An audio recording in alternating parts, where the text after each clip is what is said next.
আমি চলে আসবো নতুন গ্রাম নিয়ে। এই সেই গ্রাম, হেবি সুন্দর।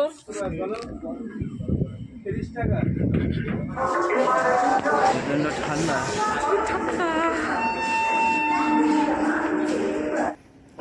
এসএন পরিবারের সবাইকে স্বাগত জানিয়ে আমি একটা নতুন ব্লগ নিয়ে চলে এসেছি। এটা ভোর 4টে এখন সময়, ভোরবেলা আমরা বাড়ি যাচ্ছি।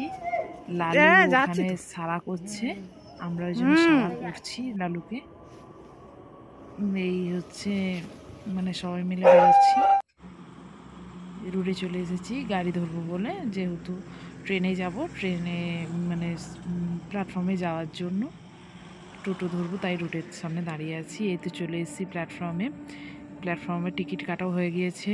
ওভারব্রিজটা ক্রস করে আমরা নামছি। 6:50 ট্রেন ছিল, ট্রেনটা একটু লেট করেছে কুয়াশার কারণে। আমরা ট্রেনেও উঠে পড়েছি, ট্রেনে করে যাচ্ছি, সিট পেয়ে গেছি যেহেতু সকালবেলা সব ফাঁকা, আর প্রচণ্ড কুয়াশা আর ঠান্ডা, তাই নিয়ে দাদাভাইকে বলছি। দেখতে থাকো। আমরা চা নিয়ে নিয়েছি ঠান্ডার জন্য, লেমন টি। সেই লেমন টিটা বাবু, আমি, দাদাভাইয়ের খাওয়া হয়ে গিয়েছে, আমরা দুজনে বসে বসে খাচ্ছি।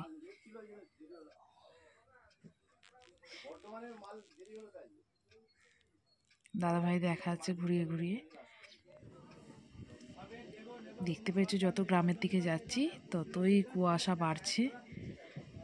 আমরা যাচ্ছি মেদিনীপুর, আমার শ্বশুরবাড়ির দেশে। আর যারা যারা মেদিনীপুরে থাকো তারা প্লিজ কমেন্ট করবে তোমাদের ওখানের দৃশ্য দেখতে কিরম ভালো লাগে, আমার এখানে নাকি ভালো লাগে, কমেন্টে বলবে। ট্রেনে যেতে যেতে দেখাচ্ছি প্রচণ্ড কুয়াশা আর ঠান্ডা, তোমাদের দাদাভাই দেখাচ্ছে তোমাদেরকে। আমি উঠতে পারিনি, ট্রেনে জানলা বন্ধ ছিল, তবুও ট্রেনে দরজায় দাঁড়িয়ে দাঁড়িয়ে ঠান্ডার মধ্যেই তোমাদেরকে তুলে ধরার চেষ্টা করেছে।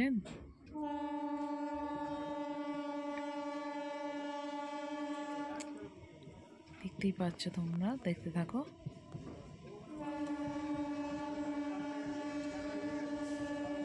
কি কুয়াশা হয়েছিল, কিছুই দেখতে পাওয়া যাচ্ছিল না। এই হচ্ছে খিরাই, যা তোমরা ফুলের বাগানে আসছো, খিরাইটা তোমাদের দেখিয়ে দিলাম, নামতে পারিনি ঠান্ডার জন্য। আমরা খড়গপুরে ঢুকছি, খড়গপুরে প্রায় নামবো, প্ল্যাটফর্মের কাছে নেমে পড়লাম। নেবে এবারে প্রচণ্ড ঠান্ডা, হাড় কাঁপানো ঠান্ডা। বাবুকে ডাকছি যে বাবু দাঁড়াও, খুব ভিড়ও হয়েছে, তাই বলছি একসাথে সবাই মিলে উঠবো, দাঁড়িয়ে যাও। দিয়ে এই যে ওভারব্রিজে উঠে আমাদের বাস স্ট্যান্ডের দিকে যেতে হবে, তাই আমরা উঠছি। ট্রেনটা চলে যাচ্ছে, এই যে ট্রেন খড়গপুর স্টেশনটা পুরো দেখিয়ে দিচ্ছি ঘুরিয়ে যতটা পারছি। বিশাল বড় তো, তাই তোমাদের যতটা পারছি দেখিয়ে দিচ্ছি। এবার বাস ধরবো, তাই বাস স্ট্যান্ডের দিকে চলে যাচ্ছি।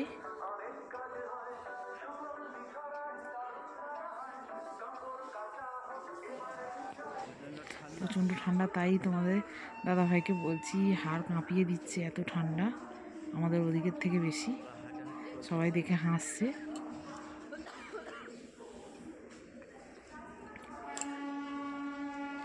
তাও ট্রেনটা লেট ছিল বলে তাই রোদ্দুর উঠে গিয়েছে, না হলে আরও ভোর ভোর পৌঁছে যেতাম। এই তো ননিও যাচ্ছে আমাদের সাথে, আর বাবু যাচ্ছে, আর তোমাদের দাদাভাই, আমি তো আছি।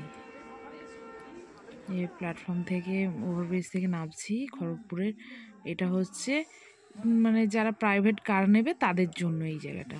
আর একটু যেতে হবে বাস স্ট্যান্ডে, তো বাস স্ট্যান্ডে যেতে হয়নি, তার আগে আমরা বাস পেয়ে গিয়েছিলাম, সেই জন্য আর বাস স্ট্যান্ডের দিকে আর যাইনি, দেখাতেও পারিনি।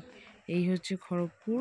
প্রাইভেট কার যেখানে নেবেন সেখানে নিলে, এই জায়গাটা নামলেই প্রাইভেট কার রয়েছে, যে যার মতন করে যেখানে যাবেন প্রাইভেট কার নিতে পারেন। খুব ভালো, খড়গপুরটাকে খুব বড় করে সাজিয়েছে, নতুন করে টাইলস বসিয়েছে, খুব সুন্দর, পরিষ্কার পরিচ্ছন্ন, আর সিকিউরিটি প্রচুর। এই যে আমরা বাসে বসে পড়েছি, বাস এসে গিয়েছিল, কিছু খেতে পারিনি, সব মুখ ফুক শুকিয়ে গিয়েছে ঠান্ডায়। যা হোক বাসে বসে পড়েছি। পৌঁছে যাওয়ার পরে আর ভিডিও করতে পারিনি। তারপরে বাপের বাড়ি চলে এসেছিলাম। বাপের বাড়ি এসে পরের দিন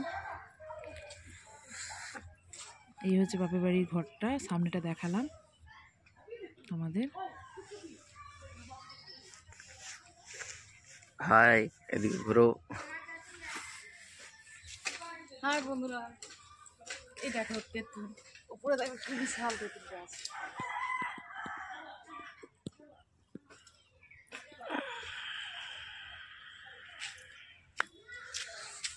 দেখো তেঁতুল কুড়িয়েছি গ্রামে এসে, কি ভালো লাগছে। সকালবেলা বেরিয়ে পড়েছি আমরা ঘুরতে, মর্নিং ওয়াকে, দেখতেই পাচ্ছ। তো তোমাদের বলেছিলাম না আমি চলে আসবো নতুন গ্রাম নিয়ে, এই সেই গ্রাম।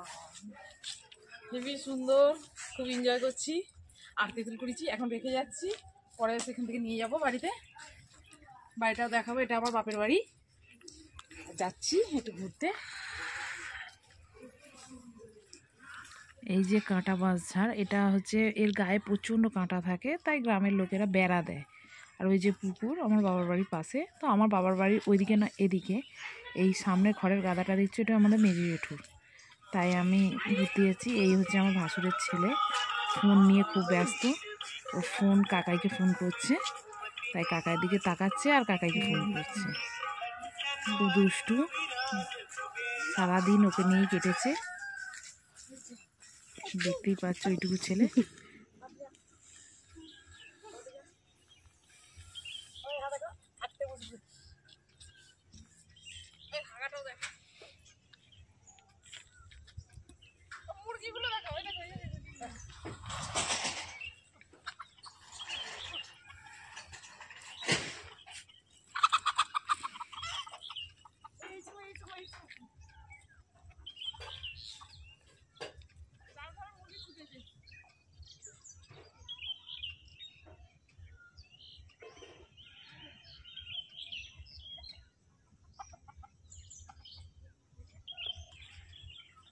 তারপর আমার ওই যে দেখতে পাচ্ছ সবুজ কালারের যে নতুন পাকা ঘরটা, ওটা আমার দাদা দোকান করেছে। তোমাদের দাদাভাই মেঘলা থেকে সূর্য উঠছে তাই দেখাচ্ছে সকালবেলায়, মানে ভোরবেলাতেই। আমাদের এদিকে তো হয় না ভোরবেলা দূর, তাই দেখাচ্ছে। আমরা দোকানে চলে গেছি, মা দোকানে ছিল।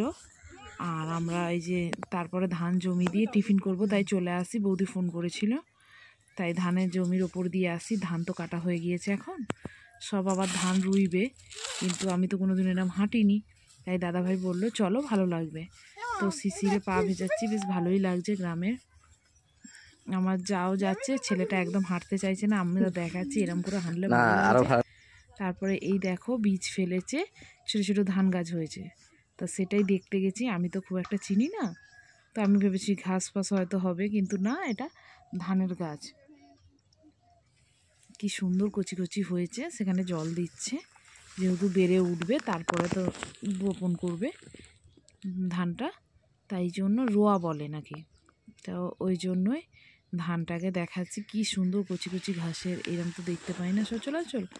তো গ্রামে গেছি যখন তোমাদেরও দেখাচ্ছি। এগুলো সবই আমার বাপের বাড়িরই, এই যে পাশের জায়গাগুলো আমার বাপের বাড়িরই, ভাগে দেওয়া আছে। আমার বাবা দাদা সব কাজে ব্যস্ত থাকে, তো তাই দেওয়া আছে। কোনটা?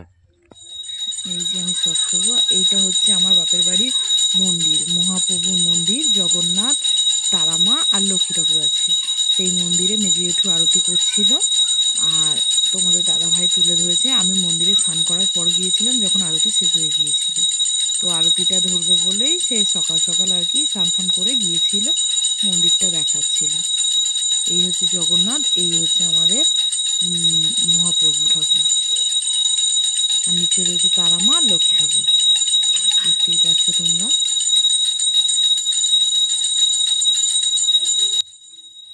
তারপর আর দেখাতে পারিনি, বাড়ি চলে এসেছি। বাড়ি এসে সবজি কাটছি,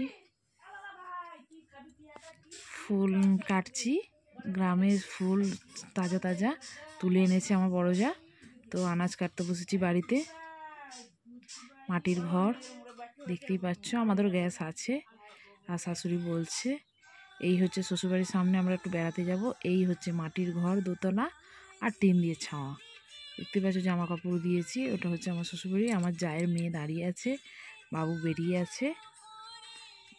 আর সেইভাবে ভেতরটা দেখাতে পারিনি, কেন বাচ্চাটা থাকে অগোছালো হয়ে থাকে, তাই ভেতরটা আর দেখাতে পারলাম না। আর ওখান থেকে আমার জায়ের মেয়ে উঁকি মারবে, ওই যে।